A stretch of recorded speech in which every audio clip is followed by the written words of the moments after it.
Welcome back to our deep dive into objections overruled. We've already tackled a couple of pretty big objections to the Christian faith, but now uh, we're kind of stepping into a territory that can feel honestly like a minefield, the problem of evil. It's a question that's haunted humanity like for centuries, and it's one that I, as a Christian, have wrestled with like really deeply. So, objection three, the idea of God and the existence of evil are mutually exclusive. This is a tough one. Like, if God is truly all powerful and all loving, why is there so much suffering in the world? Why would a good God allow bad things to happen? It's a question that's probably crossed all of our minds at some point, and it's definitely one that deserves a really thoughtful response.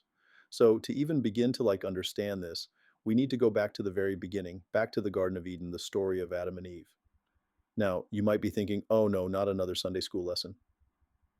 But bear with me, okay? This story is crucial to understanding the origin of evil and how it fits into the bigger picture of, everything. So, the Bible tells us that God created Adam and Eve with free will. This wasn't just some random feature he threw in. It was a very deliberate choice. He could have made us like robots programmed to obey his every command, but he didn't. He gave us the ability to choose to love him or to reject him. It's a classic case of psychological manipulation. And unfortunately, well, it worked.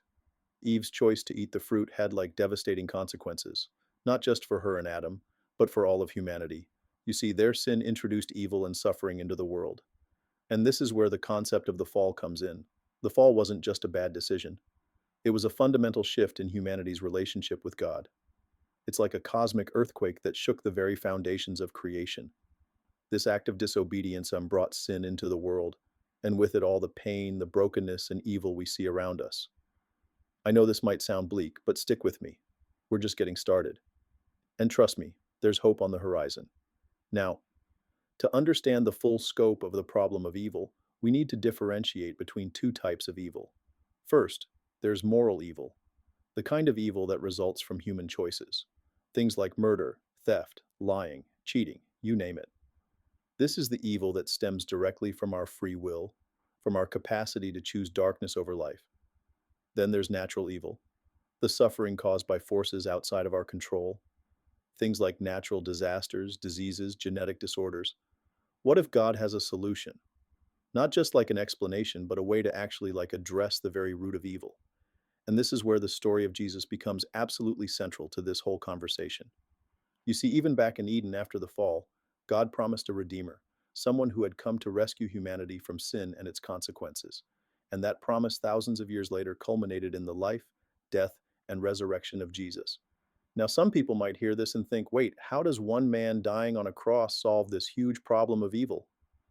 It's a fair question, and it's one that Objection to Overruled dives into really deeply. It argues that Jesus' sacrifice wasn't just, some symbolic gesture or something. It was God's solution to the problem of evil. Think about it this way. If evil entered the world through human disobedience, through our choice to turn away from God, then it makes sense that the solution would involve obedience, a choice to turn back towards God. And that's exactly what Jesus did. He lived a perfect life, completely obedient to God, and then he willingly offered himself as a sacrifice on the cross, taking upon himself the penalty for our sins. It's an act of love that's almost impossible to really comprehend, but it's at the very heart of, the Christian faith. Now, I know what some of you might be thinking, but Objections Over doesn't shy away from these tough questions. It encourages us to wrestle with them, to bring our doubts and our pain to God. And it reminds us that while we may not always understand why we suffer, we can trust that God is with us in our pain.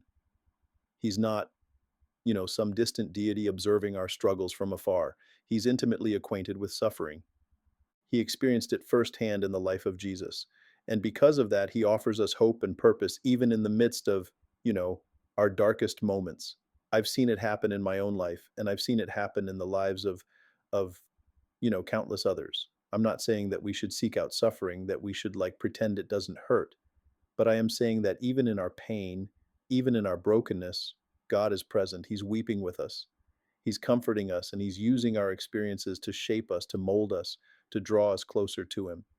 So, as we wrap up this part of our deep dive, I want to leave you with this. Don't be afraid to wrestle with the problem of evil.